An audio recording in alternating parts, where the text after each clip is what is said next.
Alright guys, so this is Forbidden Axe here, and today I'm going to be discussing with you the drops on Path of Exile. Now, what you gotta keep in mind is there is, I think, you have common, magic, rare, and then unique drops. And they go where common, you always get common. They're just the white ones. Here, I'll show you what they look like here. Alright, so this is a white one. See, the name is in white. That means it's real common, doesn't have any magic abilities all to it, and you always get these. A lot of the time you can get magic items as well. They're a step higher than the regular white one, but they're better. They have a lot of, you can get prefixes and suffixes, which means like you can get a prefix. They're modifiers. A prefix like adds 1 to 6 lightning damage. Suffix, you can get one prefix and one suffix for every magic item you have, and you can change them using currency.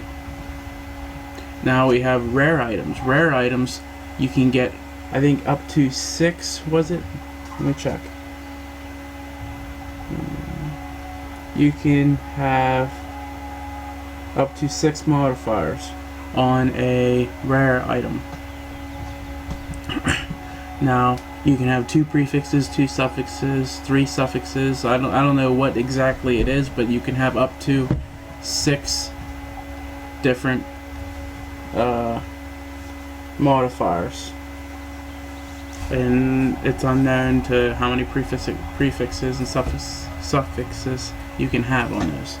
Now, the very, very best item drop is unique, and when you play a character from level 1 to level 50, sometimes you only get 1 to 2 if you go straight through the entire game. But uniques like this, they're very rare to find, very hard to find, and most of the time they're 10 times better too, so they're worth finding is what it is. It all comes down to.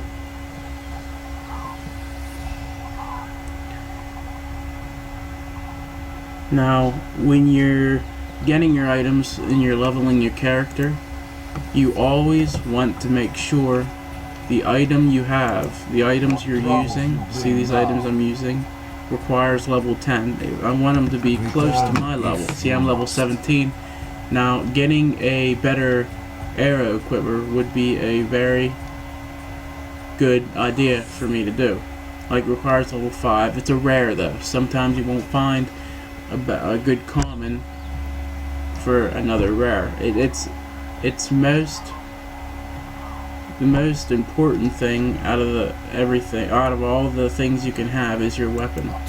Having the right level weapon. Now, I have a 4 to 9 damage weapon, and see, this is 6 to 23, 11 to 26, 11 to 26. These would be much better idea of a weapon to get.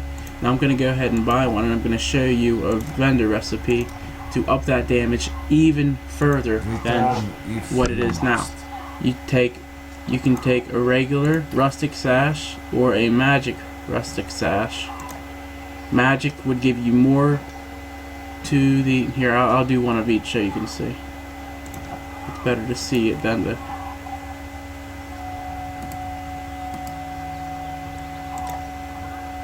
Alright, here's a magic, and here's a regular. Now we just need to get one more bow so I can show you guys. Alright, so now when you go to sell, a vendor recipe is something where you say you have, like, for one, your flasks. If you have 3 regular small flasks or 3 magic flasks, whatever, the 3 small flasks, if you put all 3 of them in for your offer, they'll give you a flask, the next higher grade flask. It takes 3 flasks to get the next higher grade flask. There's different vendor recipes like that. Like, say you have a full set of rare items. Say you have all 10 of these items right here. You have all 10 of them, and you have them all rare. as long as they're above level 62, I think it is, or 60 or something. If you trade them all in, it'll give you a Chaos Orb. That's a vendor recipe that's real important. Now, the one I want to show you right now, it's good to know for leveling and getting your damage way up there. Now, see, I have a regular composite bow, not magic, nothing on it, no magic added to it, just requires level 15 and 26, 56 it says. But if you put one of those in there with one blacksmith whetstone, and then you add a rustic sash. Now, what the rustic sash, it says it increases physical damage. Now, when you put those two in there with a rustic sash, like this, black missing. I must have missed something. Hold on a minute.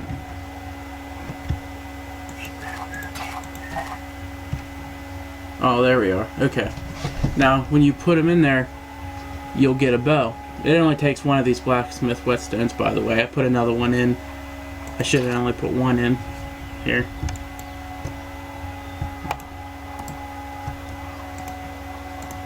I guess you don't want to work, so we'll ignore that down there. It only takes one of these, though. But you'll get plus 47 increased physical damage. Now, going from 11 to 26 damage to 16 to 38, that is a big chunk.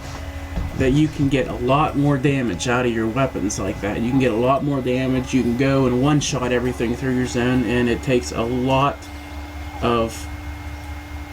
It's a lot better to level a weapon or go through a zone like that than it is to two-shot everything, because it keeps you from dying. Obviously, you clear the zone faster.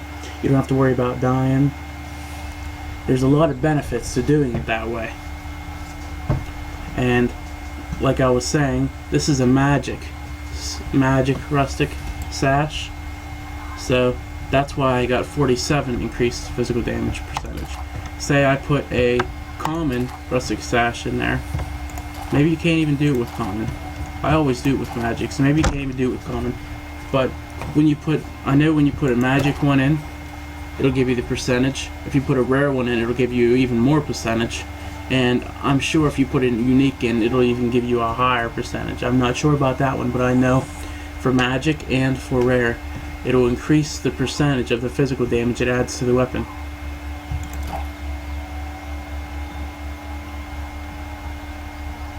And when you are doing your vendor recipes and you're putting a full set of items, here, let me show you. Well, if you put a full set of items in here, you need either a sword, a shield, a helmet, the chest plate, the greaves, the gloves, the belt, both rings, and an amulet. They all have to be rare. And you can either do... Now, everything's the same for all the other items, like all the clothing and the jewelry, the 2 rings and the amulet. Which when you're doing the weapons, you can either put a bow in there, or you can swap the bow out for 2 daggers, or you can swap the 2 daggers out for a 2-handed sword. All it is all your slots have to be filled. You have to have all 10 of those slots filled to get your Chaos Orb. And Chaos Orbs in this game are very, very useful. Chaos Orbs are... It says right, you reforge a rare item with new properties. That means, say I have a rare item that I don't like the properties on, say I want to put new properties on that, I would use that orb on this item to get a different type of property, different magic properties, and then say I could use a...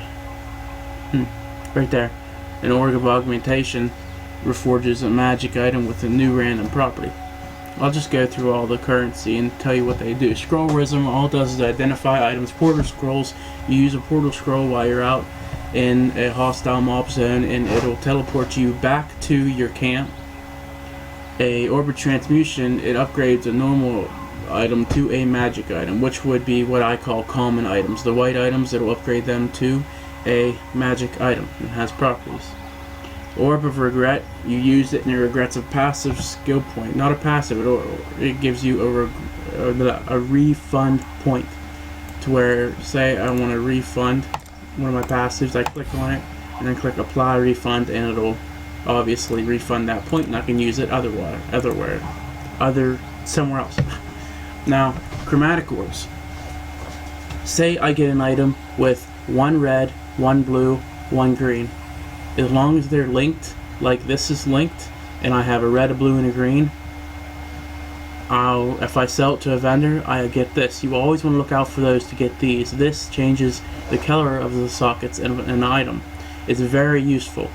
Let's say I wanted a blue one with those. I click on it and I got blue there. You can keep using it to change the colors of the item to whatever you want. So those are very, very useful. Now we got that reforges a magic item with new properties. Takes away the properties on the item and puts different ones on. And it's enchants Org of Augmentation, enchants a magic item with a new random property. See how this only has one either prefix or suffix. I think that's a prefix, the strength, like the attributes. But regardless, you use it on the item and it'll give you another random property. And that's all. Magic items can only have two, a prefix and a suffix.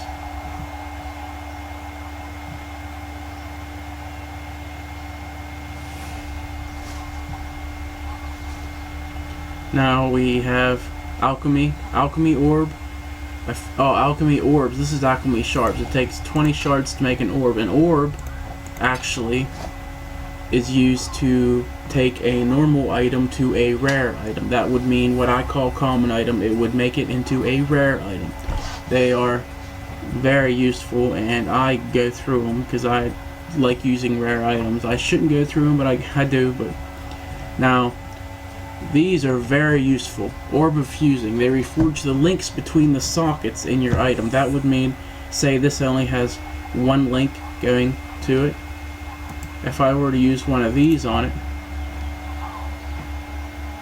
oh, it's unidentified. You have to have it identified to be able to use it. But say I were to use this on it, see how it got rid of my link? That was an unlucky one. There. See how there's a link between them both? It changes the links. Now when you link, it takes these skills and puts them together. I have Barrage. I have that skill there to add more projectiles. I get into that in a different video explaining each specific spell and how they work and stuff. Now these just improve the quality of your armor. Orb of Chance upgrades a normal item to a random rarity. They're very useful. And these just improve the quality of flax, weapon, and forges the number of sockets in an item. Well, that's all I'm gonna put in this video for today. I hope you liked it. If you want to hear more, there's some questions you need to ask me, just message me, or comment on my video and I will get right to it. The more I get comments about one thing, the more I'll do it. The more popular the question, the more likely I am to answer it. So comment down below and give me ideas of things to put, things you want to see. If maybe you want to see me run through the game with a certain character or with a certain build that you haven't seen, or maybe you want me to create a nice build for a beginning character, I can also do that. But that's all I have for you today. Have a good day, everybody.